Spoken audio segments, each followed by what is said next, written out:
जब भरत जी जब पंचवटी से घर लौट के आए तो वो सीधे अपने गांव के बाहर एक कुटिया पर गए।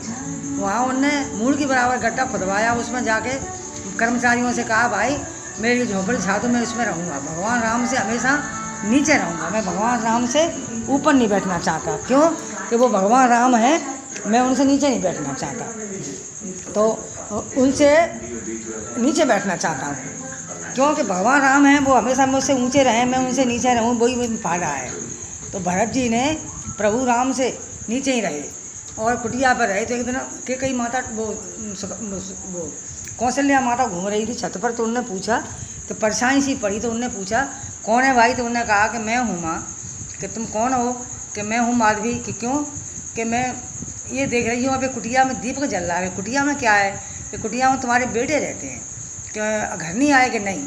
तो अकेली के कई समुद्रा माता को ही पता था, कौशल्या माँ को ही पता था कि मेरा बेटा भरत घर नहीं आया, और किसी को नहीं पता था, राज घराने में किसी को अयोध्यापुरी में नहीं पता था कि भरत कहाँ रह रहे हैं।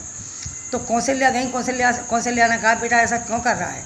दो बेटे वहाँ चला गया, तू इसमें रह रहा है। तो मेरी बहू भड़बड़ा रही है कि माँ कुछ भी हो, मैं जब तक मेरे भाई बड़े नहीं आएंगे, मैं जब तक अयोध्या में पैर नहीं रखूँगा, मैं राजधानी चलाऊँगा, सब काम करूँगा, तुम्हें देखभाल करूँगा।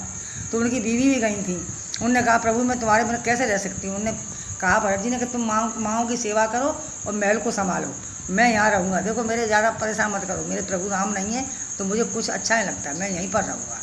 तो भरत जी ने इतनी प्रतिज्ञा करी थी कि प्रभु राम ने तो भी फल फूल खाए थे बढ़िया बढ़िया, उनने तो उनसे भी गिरे हुए फल खाए थे कि भूखे प्यासे रहे, पर प्रभु राम नहीं आए तब तक उनने अयोध्या में पैर नहीं रखा था।